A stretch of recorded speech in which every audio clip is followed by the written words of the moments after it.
afternoon, everyone. My name is Paul, and I am a nerd.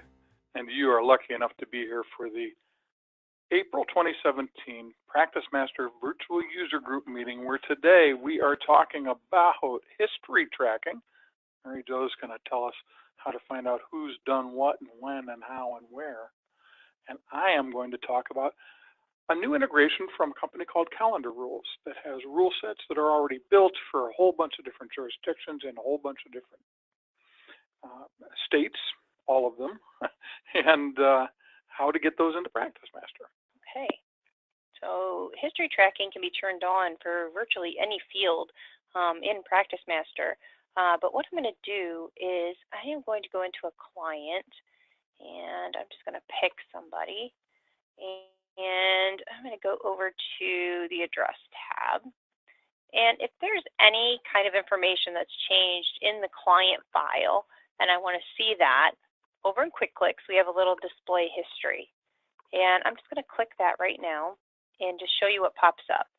So this says the following record contains no changes. So whatever this client was, it was created by Ron and it was created on this date. There has been no other changes to this particular record. Now I'm going to make a change to it so that there will be one.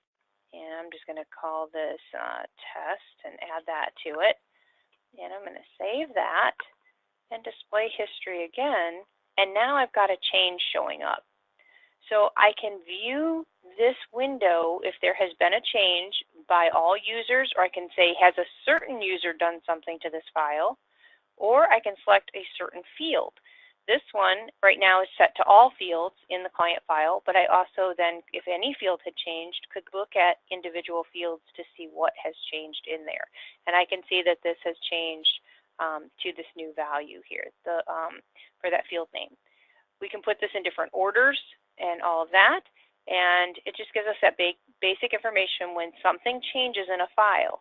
Now this is available not just on the client file, but on the calendar file, on the document file. All of these files, the fee file, they all have, any field can have that set. So how do we get that turned on? Now some of these fields come out of the box and history tracking is automatically turned on. But whenever you add new fields and customize PracticeMaster, you get an option to turn that history tracking on. Now the other thing that you have is at the very beginning when you set up PracticeMaster, and if this wasn't done, you can go back and do this as well, you turn it on, period. So there's an on to display and track history, or there's an off to not ever track it. And then there's a field level that each field level can be turned on to track history on that field.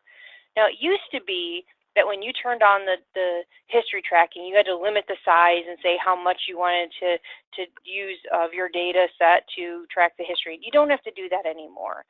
You can turn it on at the beginning, it's on. The other good thing is if you've never had it on and then you decide to turn it on, it still will go back and find all those changes and show it to you. So if you've made changes since you've had the software and it was off, you can turn it on and you will still be able to see those changes, which is really nice too. So to turn it on initially, we want to go into maintenance and go to customization.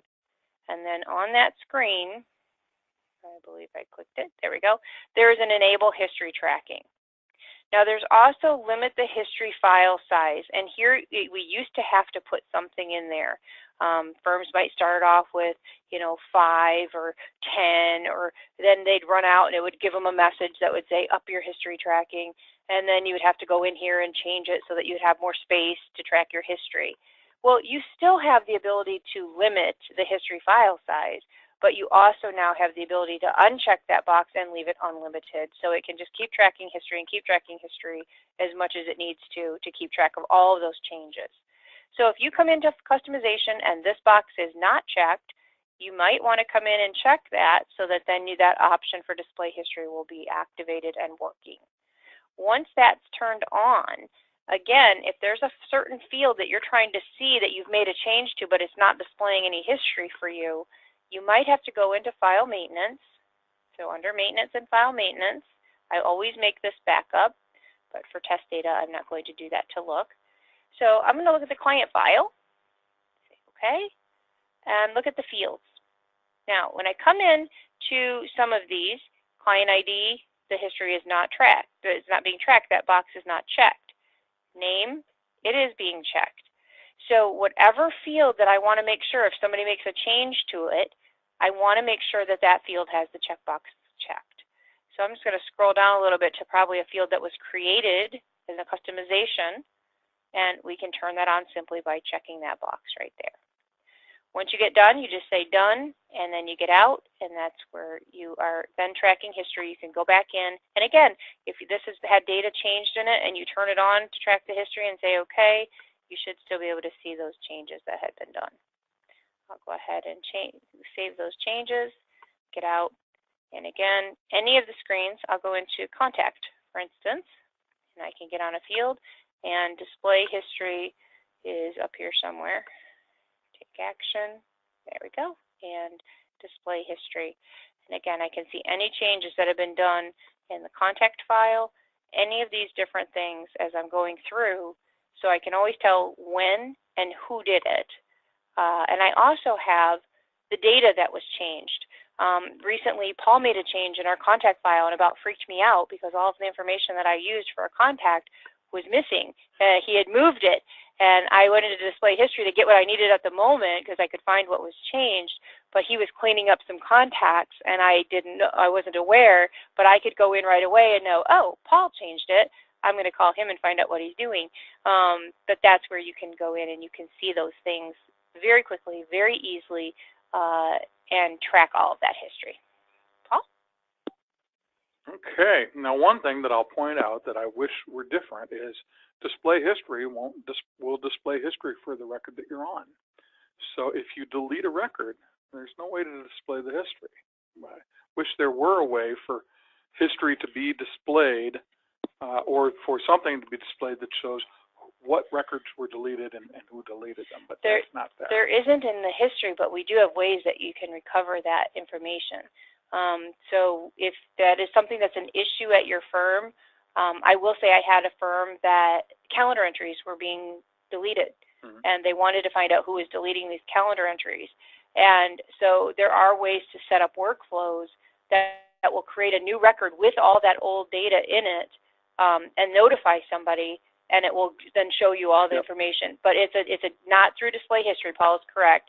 But there are ways, if this is an issue that you are having problems with deleted records and you do need to see that, get a hold of us. We can help you set something up to take care of that. That's something that you created, right, Mary Jo? Yeah. I remember, for the firm in Columbus. I think there was a question. Patty said there's a question. Yes, Michelle would like to know, are changes made in tabs tracked or only if made in PracticeMaster? No, gosh, I wish they were in tabs. They're not. If it's a field that's shared, though? Yeah, so if it's something like work description, well, you know, I don't know if it's done in. Go ahead and go into tabs. Yeah, well, because what happens is if you change a record in tabs, I don't think it's tracked. Let's test this out. We're gonna find out. Who is this Michelle asking these questions? Let's see. So I'm going to go into that guy client. here we go. Well, here's 121. I'm going to add test to this. So 121.01. We'll go find him in a minute. Save that. So let's go back to PracticeMaster, and let's bring up 121.01. We don't have it sorted that way, Paul. I don't even show it that way. It's Phillips. Here. Marcus. Yep. Okay. Let's go in See here. real estate acquisition test. And the test is there, so let's display the history. And it changed.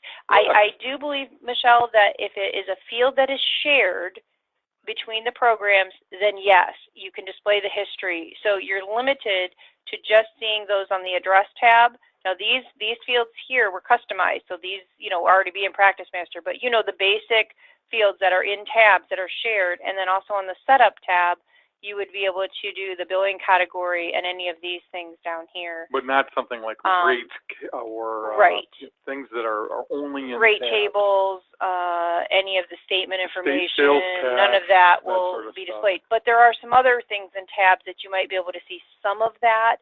It's a different way of looking at it, and we can talk about that in another webinar sometime, or if you have more questions on tabs, let me know. Okay. Well, I'm going to talk about something totally different. I'm going to talk about a new integration from a company called CalendarRules. And calendar rules is, well, first let me preface this by saying that if you've ever set up a calendar plan, it is a way to say that for certain types of cases, like maybe when you open a divorce case, the date that you open the case becomes a trigger for 3 days later verifying that the client intake and retainer were received, and a week later getting a fee agreement signed and sent to the client, and 10 days later scheduling a collaborative consultation, and 2 weeks later getting a letter to the client regarding procedures and releases. That's a calendar plan. You've got a trigger date, and you've got things that happen based on that trigger date within certain intervals of that trigger date, or certain intervals of some of the children dates. That's a calendar plan. Now, the problem with a calendar plan, it's not necessarily a problem is, but you set these up and maintain them.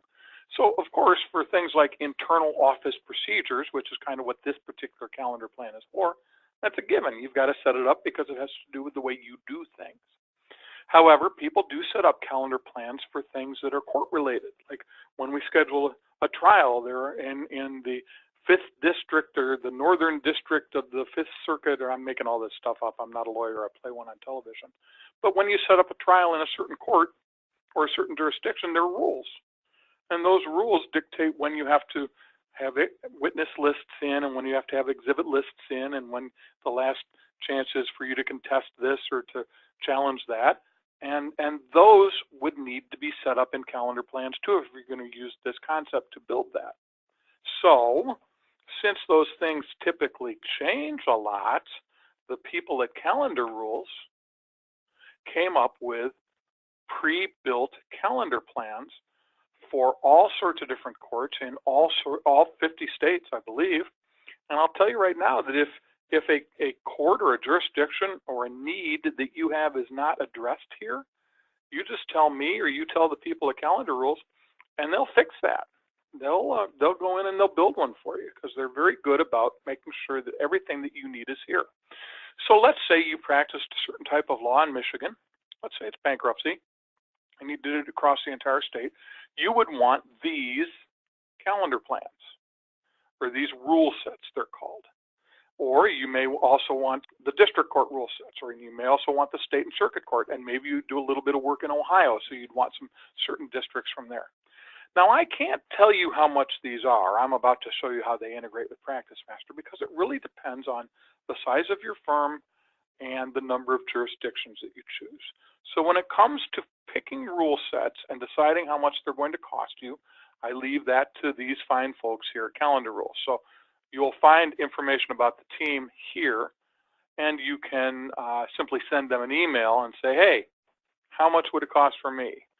Just get in touch with them, call them, email them, let them know that you want some calendar rules, and they'll tell you how much they cost. Now, once those rule sets are purchased, I'm going to go ahead and get out of here. I'm going to go into utilities, maybe integration, maybe maintenance, then integration, then CalendarRules. Once they're purchased, you get an email from CalendarRules with this big, huge, long CalendarRules login token.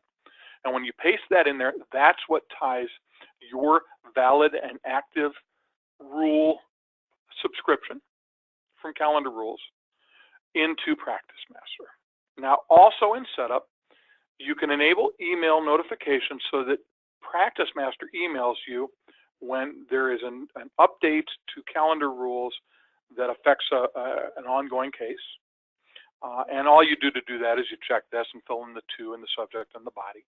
And then you can also tell CalendarRules that when certain types of events are created, instead of creating tasks, it should create all-day events, because some lawyers tend to like all-day events as opposed to tasks in their calendars. I'm not big on that, and please don't get me started on why, because you'll be here for another 2 hours.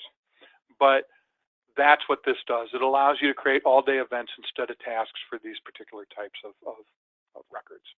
Now, once you've done that, and that's very simple, and I'm going to get out of here and not save my changes. All you do then is go into Calendar, generate CalendarRules, and it takes you to a screen where you can select a client. I'm going to do this for Michael Larson's ADA case. So I'm going to select his ADA employment issue. You can also have them generated for a contact. Not very common that you do that, but could be done. and I'm going to select a specific jurisdiction. These are my jurisdictions that we have in our demo system. So I'm going to say in the Eastern District of Michigan, I have a trial. So I'm going to come in here and I'm going to type trial because I don't want to scroll all the way down there. And I'm going to give a trigger date. I'm going to say this trial is, now my demo system thinks today is 11/17/14. So I'm going to say this trial is sometime next year in 2015, or at least what it thinks is 2015. And I'm going to say when it starts on Wednesday the 18th. And you do have to say who you want these calendar events and tasks created for, and it could be a list of people. I'm going to just choose Ron, but I could say Ron and Phyllis, or I could say the trial group, or whatever combination of users and groups I want. And then here we go. This is the name of the trigger item. It's a trial for Michael Larson. And here are all the events that are going to be generated based on the fact that that trial is on the 18th. And so the 18th is also the last day to file and serve trial briefs. The 11th is the 7-day reminder on that. The 21st of October is the last day to file consent to trial before magistrate. The 18th of November 2015 is the last day to file and serve jury instructions. 7-day reminder for that. Last day to exchange trial exhibits. These are the entries that are being generated, 2 pages of them that are being generated for this particular calendar rule set for this particular item in the Eastern District of Michigan. And I can either accept the plan, which will go ahead and put all these triggers and all these tasks into that calendar for the 100.01 matter for the user Ron, or I can cancel and say, oh, that's not what I meant to do. And that, in essence, is calendar rules. Now, I will tell you that if you had the CompuLaw rule sets, these are what is replacing them. CompuLaw was bought by a company that competes with PracticeMaster on many levels, and therefore they decided to stop integrating with PracticeMaster. So if you have the CompuLaw rule sets, it's time to think about changing them over to calendar rules. If you don't have the CompuLaw rule sets, it still makes sense to think about using these to make sure that you're always on top of everything that's going on as far as deadlines in that particular jurisdiction for that trial or that deposition or whatever it is that you're scheduling. And that's that. So next month, we are going to talk about document management in PracticeMaster. Mary Jo is going to take that topic. We're just going to kind of briefly cover it because it's a broad topic, but it's something that a lot of people don't use, and some don't even know it's there because it just really got beefed up in version 18. Maybe it was 17, wasn't it? But it was just very recently beefed up, and we want to let you know how that works. I'm going to talk about exporting journaled email. You've got thousands and thousands of emails in PracticeMaster, maybe hundreds, maybe thousands, just for one matter. How do you get them out and send them to the other side if you have a discovery request? Or how do you get them out and send them to somebody that's working with you so they can sort through all the emails and not be in PracticeMaster? I'll show you. And of course, it wouldn't be a virtual user group meeting if I did not take you to our website, which is attorneycomputersystems.com. Notice the emphasis on that. Uh-oh. Wow. No, I didn't. GoDaddy's going to get a nasty email from me. Service unavailable. Let's try that again. Let's go in here and get into there. Wow. Ooh, don't like that. Well, if I had something to show you, it would be that on our website we list every one of our video titles that we have. We have 4 live events that we show each month, that we produce each month. We have 3 virtual user group meetings. You're currently in the PracticeMaster virtual user group. We also have 1 for tabs and 1 for World Docs. And we also have my Coffee Pot webinar series where I take an ancillary product, an add-on product that works well with PracticeMaster or tabs or World Docs. And I bring in somebody from that company to talk about it. And then I talk about how it integrates with the tabs or PracticeMaster or World Docs.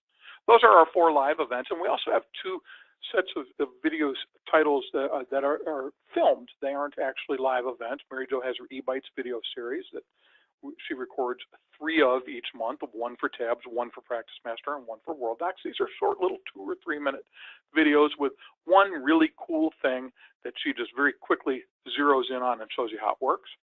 And then we also have our Paul and Mary Jo show, which is a broader format for a broader topic. We'll take something that's a little bit more complex and take a deeper dive into it, 5, 10, usually 15 or 20 minutes, going into great detail about that particular item.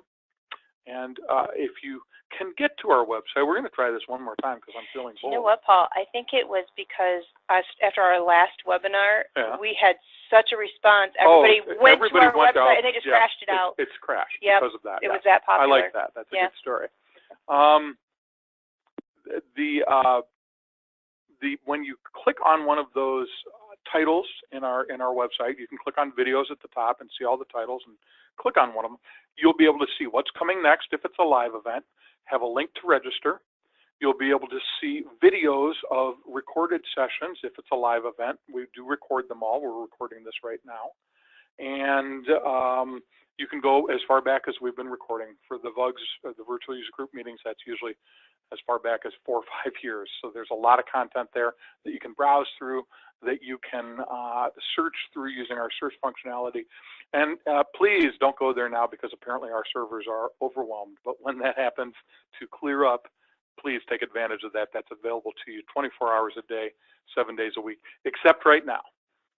Everybody have a good rest of the month, and we will see you next month. Thanks much. Bye-bye.